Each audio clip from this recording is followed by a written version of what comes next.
If you've just eaten something sugary and you want to reduce the blood sugar spike, there are things you can do immediately to bring it down. And these things will not only help you to bring your blood sugar down in the short term, but they'll also help to improve insulin sensitivity and reverse insulin resistance and diabetes over time. So whether you had an unplanned treat, a meal that didn't go as planned, or you're just looking for a way to support stable blood sugar levels, this video is for you.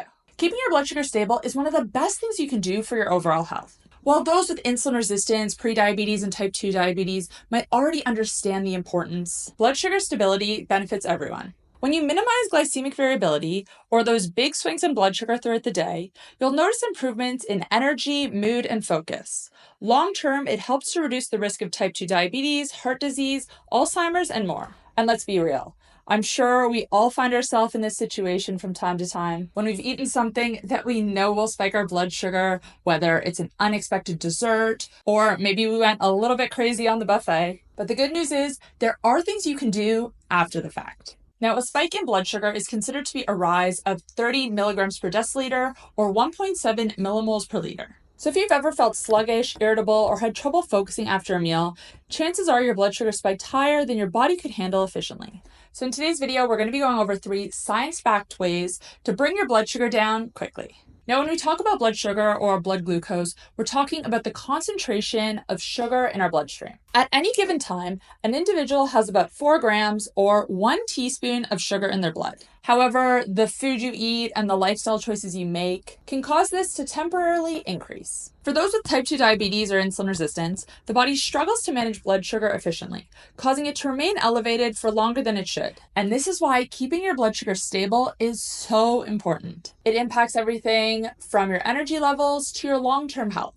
Now, before we get into the 3 steps, I want to make it clear that yes, these tips, hacks, whatever you want to call them, can help you to bring your blood sugar down quickly. They can help you to have less of a blood sugar spike. But the ultimate goal should be being proactive and avoiding or minimizing these spikes in the first place. Because once in a while, they're not an issue. But if they're happening every day, multiple times a day, day after day, that's when we start to run into trouble. So let's get into the 3 steps. So you've just eaten something sugary or you've eaten a big meal and you know your blood sugar is going to spike. The first thing you want to do is do some air squats. Movement is one of the most effective ways to lower high blood sugar. And this doesn't have to be for a long time. Do some squats, do some lunges. You can go for a 10-minute walk. This is another way that has been scientifically proven to reduce blood sugar spikes. The closer to when you ate that food is going to be the more beneficial because as those carbohydrates are being broken down, the body is using that sugar immediately for energy, and this is ultimately what is preventing the spike. And another really cool thing about exercise is that when we are exercising, our cells can take in glucose without insulin. So this is why exercise is so effective for reversing insulin resistance. Now, I will say you can't out-exercise a bad diet. Just get your body moving, and this is going to help to bring down your blood sugar. The second thing you're going to want to do is take 500 milligrams of berberine. Berberine is one of the most effective natural supplements for blood sugar control.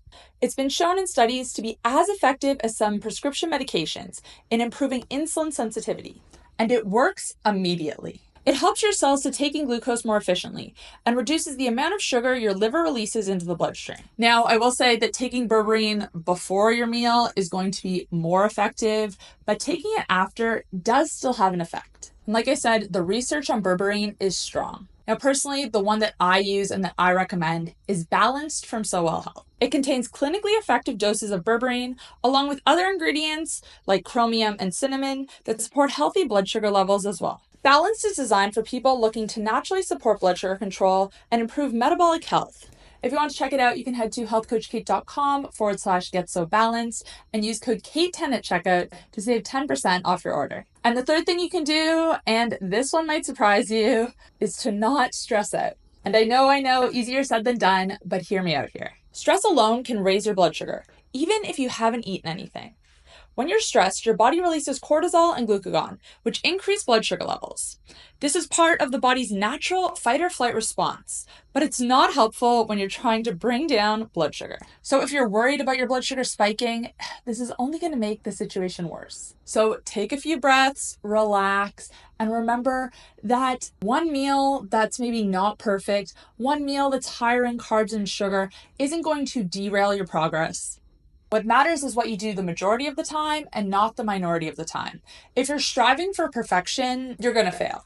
So just know that no one's perfect and it's not the end of the world. What you do consistently over time is what matters. Now, a few things you can do to quickly lower your stress include taking slow, deep breaths.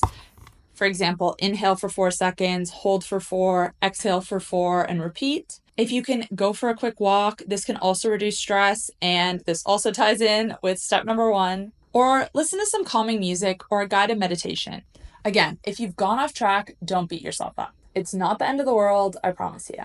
But anyways, guys, that's all I have for you today. I hope you found this video helpful. Let me know in the comment section if you use any of these tips when you've eaten a meal that's high in sugar or high in carbs, or maybe you have a different strategy. I'd love to hear it. Let me know in the comment section down below, or even if you just want to say hi in the comments, I'd love that too. Any comments you leave help to support me. They help to push my video out to more people. And I do try to respond to as many people as possible. So if you have any questions, leave them down there as well. Thank you so much for watching, and I'll see you next time. Bye.